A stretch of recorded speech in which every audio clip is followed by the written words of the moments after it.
Welcome to Renovating the Soul podcast. I'm your host, Alexandria Robinson, and I am so excited and so thankful that you are listening to the very first episode of Renovating the Soul podcast. Y'all, this is months in the making for me. I have gone back and forth about, do I try this thing? Do I not? It's kind of been not a scary process, but anything new that you're stepping into can be really daunting. And I'm going to be honest with y'all up front. I am learning as I go. So please be patient with me. I would love your feedback as we go. So please comment. You can follow us on Instagram, Renovating the Soul, and you can leave comments, DM me. You can find me on Instagram at Alexandria with a Zandria. But please send your feedback, give me questions, let me know how you guys are liking it, what you want me to talk about. I am open. In this first episode, we're going to talk more about what does it mean to be renovating the soul. What does that mean? It's not just a cute title or catchy, title just to pull people in, but there is a meaning behind it. And the meaning behind it is the direction that we want to go in for this podcast. And before we can talk about renovating the soul, we really need to talk about, do we have souls? Some people out there do believe that we do not have souls. And I am not one of those people. I do believe that we have a soul. And so you can see my physical body, right? You can touch me, you can pinch me, you can feel my hair, right? And you can identify these parts of me. But when it comes to my soul, you can't actually see my soul. You see Alexandria when you see me, but you don't necessarily see the depths of my soul. It's not something that you can touch. But the soul is so important because it holds our sensations, it holds our thoughts, it holds our beliefs, it holds our desires. It holds those parts of us that guide us in how we respond, right? And how we show up and how we live our life. What you believe is so important. And those beliefs, again, they're not tangible. You can't touch the belief that I have that, I'm not a good singer or whatever. That's probably not a good example, but I'm not a good singer. So there you go. You learned something about me. But you can't touch that belief, right? That's something that's held within me. And so our soul is very important, right? This it works in such an intricate way. So when we go to engage in various acts of introspection, when I'm really trying to figure out what's going on inside of me, and we say things like our heart, but that your heart is not what holds your emotions. Your heart is a organ. It is a actual human organ that can come out of your body that pumps blood and keeps you alive. But we have this idea, right, of the heart, that it holds our emotions and it gives us these responses to how people treat us romantically or otherwise, right? Well, those emotions are truly not in the organ called the heart, but it's in our soul. And so when we're referring to like, oh, you have my heart, or which we're trying to say, right? You have my love, you have my affection, you have my emotions. Those things again are held in our soul. And so I'm saying that because, again, there are people out there who believe that we as humans do not have a soul. And I am not one of them, obviously, because the podcast is called Renovating the Soul. But I think it's important for us to have a good understanding of what the soul is and some of the things that it encompasses. Now, again, no, I didn't say this already, but you don't have to just take my word for it. This is not something that Alexandria has made up.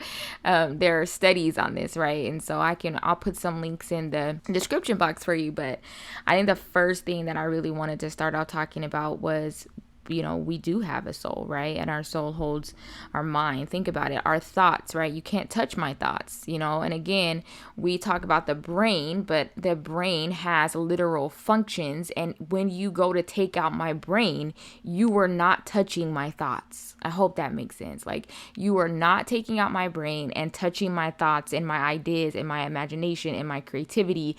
You're not touching that when you touch my brain. Why? Because those things are held in my soul. And depending on what your different beliefs are, I believe that one day my soul will go on and live forever. And so because of that, being a central belief for me, I believe that it's not just important to take care of our bodies, right? Or just to take care of my hair, my physical appearance, but it's important that I take care of my soul. Because if my soul is really this responsible for how I respond to people, for my emotions, for my thoughts, for my beliefs, if my soul is the part of me and it's the depths of me and I can't necessarily touch it and I can't necessarily go in there and start operating and fix whatever's going on with me, right? Then I need to be paying more attention to what is happening on the inside of me than what is happening necessarily on the outside. And I think we talk about that all the time, right? You hear you're more than your looks and all these these things that we talk about, but I don't know that we break down enough what it looks like to be working on the intricate parts of us. And as I said in my trailer, it's not easy, it's hard, it's exhausting, and I'm saying that from experience. And I'm not trying to be a Debbie Downer about it, but it is a process to constantly be looking inward at the areas of you that hurt, to constantly be looking inward and have to go back to childhood and remember certain things that have happened, right? Or constantly be checking yourself, right? When thoughts pop up and you're wondering, why am I jealous of this person? Or why am I really struggling with letting this go? I watch a lot of documentaries. I won't tell them myself yet and say what kind, but I watch a lot of documentaries, and the other day I was watching one and the lady said, I don't understand how people could be so evil. She said, I wish that people would deal with what's going on inside of them instead of taking it out on other people. And she was specifically talking about jealousy because unfortunately her sister was killed by someone who was jealous and just vindictive and nasty. And oftentimes we hear stories like that. It doesn't always lead to death, right? But when we are not checking what's going on inside of us, it can lead to detrimental things. Even again, if it's not literal murder of another person. You know how you've heard I'm dying on the inside, or people who are in a constant cycle of depression or just in a constant cycle of anxiety, right? Where do those things stem from? It stems from what's going on inside of us, inside of our minds, inside of our beliefs, inside of our thought process. What is this cycle, this hold that life has on me? Why can't I seem to figure it out? And so that is why it's really important to first have a good, healthy understanding of what our souls are and what is all involved in our souls. But again, we pass on the misconceptions like the children. We have them draw the heart, and we ask them, what is in this heart, right? And we think that in that heart it holds our love and our affections towards other people. And so if I continue to go on ignoring the fact that my heart is not the place where those affections are held, but instead of in my soul, and if I go on thinking that I could just wake up one day and automatically become the person that I want to be, when life starts to life, y'all know y'all know when life starts lifing, right? But when life starts to happen, you quickly drop. You quickly go downhill. Why? Because we have not really dealt with the fact that we don't wake up tomorrow and become the person that we want to be. You have to put in the work. You have to do the hard work. And that's what I've come to learn on my journey. It's not about things. I want to be clear. I'm not telling you to grab another journal. I'm not telling you to go out and start a blog. I'm not really saying to go start to do certain things, because you can do the things. You can journal, you can go to therapy, you can go to a group, you can get some new friends, you can cut some people off, you can protect your peace. You can do all the things that you want to do, and you can still sit in your house and be the same old person. You can be the same old person. Why? Because you never really did the work to look inward at what is going on with you. You never really did the work to get beyond the surface level and to look within and to ask yourself, what is happening in my soul? Why am I so tired all the time or so frustrated or happy? You know, you might be happy. You might be a happy-go-lucky. I don't want to make it seem like everything's all bad. I just know that it's harder to deal with the troubles of life than it is to deal when life is bliss. So that's why a lot of my examples are what they are. Not to try to be negative or make this like a rain on somebody's parade type of first episode. I promise it won't always be like this. And I said, we're going to have fun and it is going to be practical because I do believe in being practical. So I will share the things that I've done. I think my point is that it's not all about the things. And sometimes we get caught up on only doing the things and we expect that the things are going to change us and they don't. And when they don't is when the frustration creeps in. And then what happens is you stop journaling, you stop going to church, you stop hanging out with certain people, you stop eating certain things, you stop drinking, you stop smoking, you stop doing the things. And then when nothing starts to change, there's a couple of feelings that creep in. You feel guilty because, oh man, I haven't been journaling, or I slipped and I had a drink of alcohol, or man, I caved in and I text that person who I felt was toxic, but they're really fun to hang out with. Like whatever the things are, when you stop doing it, you start to, that guilt starts to creep in, and then you go back to doing it thinking that it's going to have some effect or it's going to change, and then it doesn't. And then you're back in the same cycle. And I'm speaking from experience because I was a person who thought that the things really change you. And in the next episode, I share more about my background and my story and, you know, where I came from. It's nothing really dramatic, but I grew up primarily in church. And so what were we taught? Read your Bible, go to church, don't have sex. Obey your parents, really obey all your elders. Well, we can get into that later, but obey your parents, right? Do all of these things. And I was I was good for the most part. I'm the only girl, so I got away with a lot. Sorry, mom and dad, but I did. And so I was I was that person. I was that, especially as a kid. Okay, I'm going to read and I'm going to do this. And then in high school, right, you become in those teenage years and it's time for you to take your faith so seriously. And so I started doing all the things only to get to a place where life hits hard and none of the things can sustain me. That's what I'm saying. Is that you get hit with something like a ton of bricks and you're like, how the heck am I supposed to figure this one out? Like, how do I get out of this? Because none of the things seem to be helping me stay grounded in this moment. None of the things are helping with my patience or how to diffuse a certain situation or how do I walk away. Like none of the things are really doing much for me. And again, I'm not saying that the things, whatever it is, right, doesn't work. What I am saying is that we need to stop looking at just the symptoms of what's happening to us and we need to get to the root. And the root and the core of us is our soul. Who are you is not about your ethnicity or your age or your job or your education. When I say who are you, I'm like, who are you in the inside? Who makes up that person? What is in your soul? What does your soul look like if it could have a physical appearance, right? Like who are you in the depths of you? Because you can scream and say, I am confident and courageous, and now affirmations is a huge thing, right, of saying things over and over and over again, and that's beautiful and that's wonderful.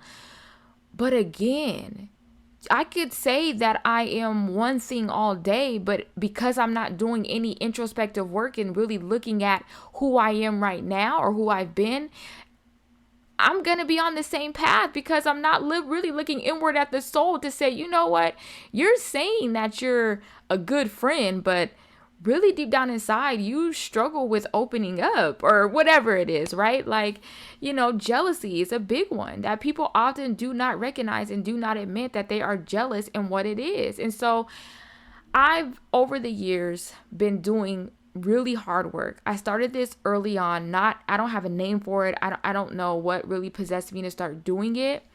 Actually, I kind of do, and we'll talk about it in a couple later episodes. I kind of do know what made me start doing this. It's something that that happened to me in college, that I like a little system, like a little thing I came up with or whatever. But anyways, that's kind of where that started, and then from there, I also started looking at how people treated me. I started looking at how what people said or did affected me and how I didn't want to be those people. But then what happened was I was becoming those people. And I had to stop, and I had to admit the hard fact that the very people I was trying not to be like, I was becoming. Because it wasn't enough to just say, I don't want to be that person, or I don't want to be like those family members, or I don't want to be like what hurt me. It's easy to say that, but if I'm actually not paying attention moment by moment to my actions, to what I say, to what I do,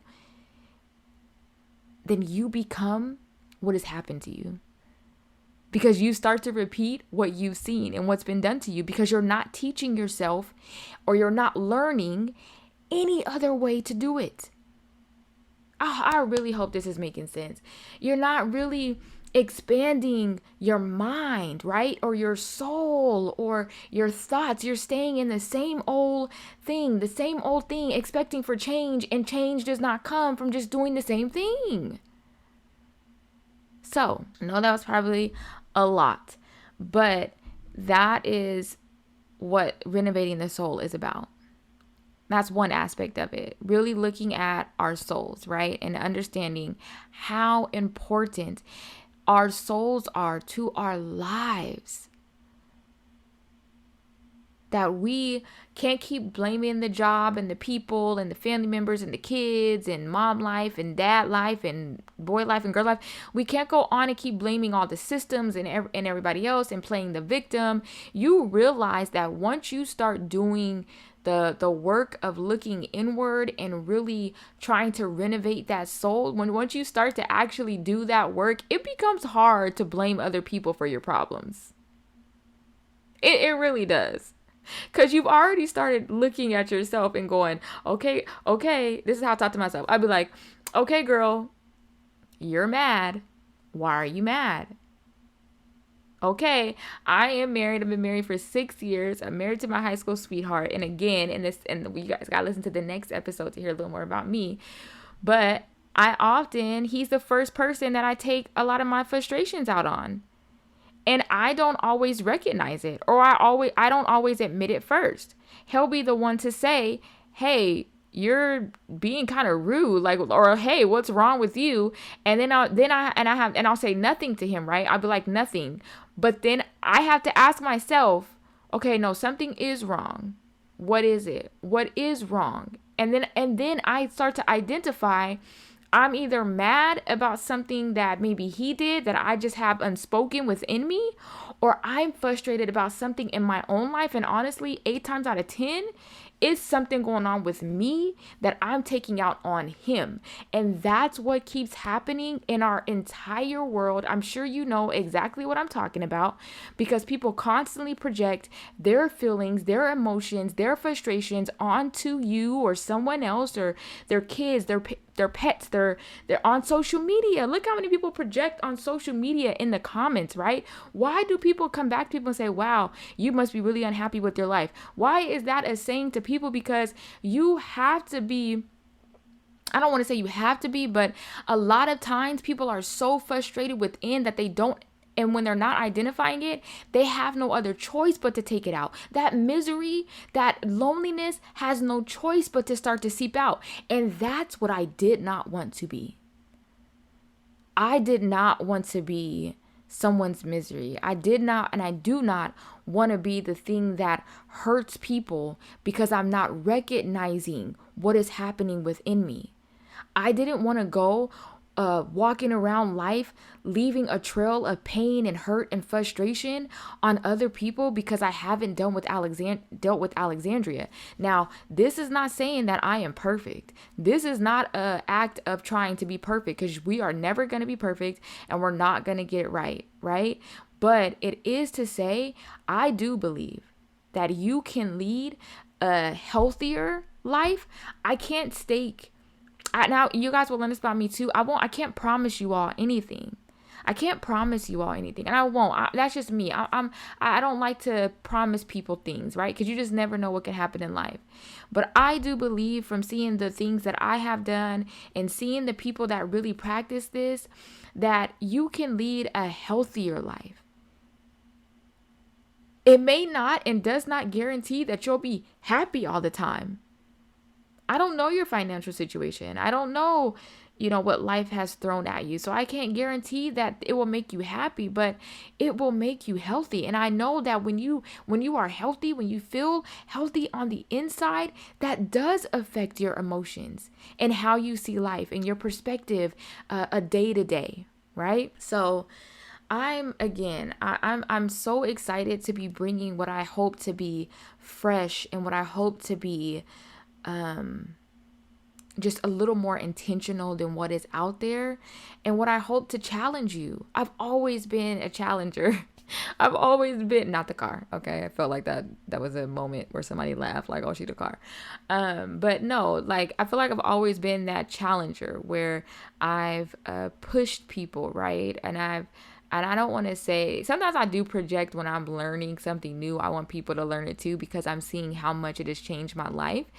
And I'm not projecting on you all, but I am challenging the masses and anyone who's going to listen, because I do believe that we can have a healthier society of people when we start to do the hard work of understanding who we are. So we're going to talk about some really good topics in this first season. Like I said, the next episode will be learning more about me.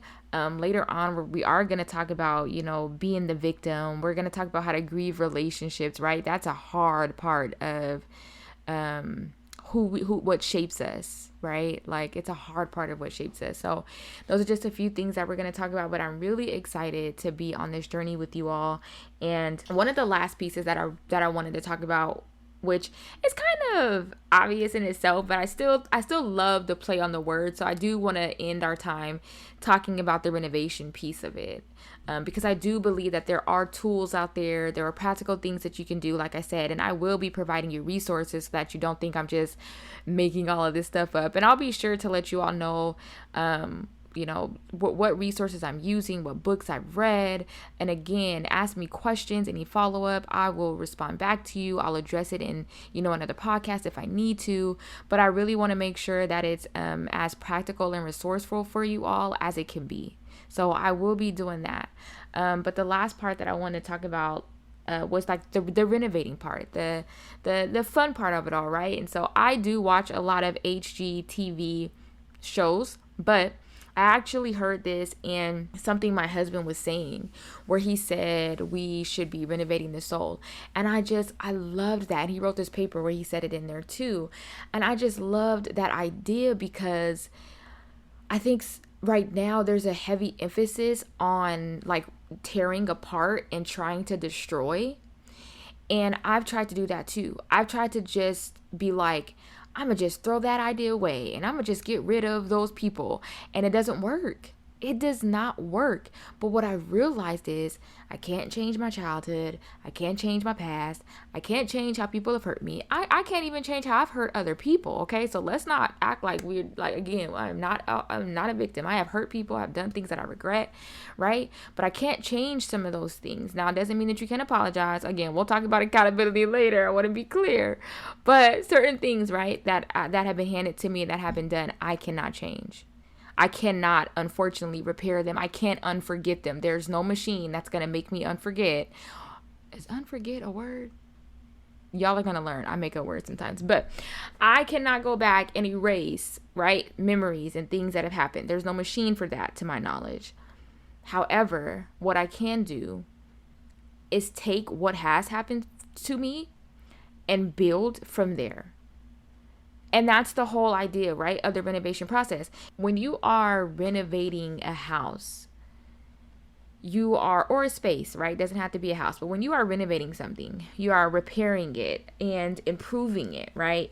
You are taking what has been broken or damaged or outdated, and you're bringing it back to life again. You're giving it newness again. And there was this definition where it says to making something new or bringing something back to life. And I just love that, because if you can just picture that with me, that renovating your soul is not always taking things and throwing things away. And it's harder when you're talking about the soul than when you're talking about the house, because when you do have a house, you do have to sometimes, demolish things, right, and get rid of some old things and then bring the new things in.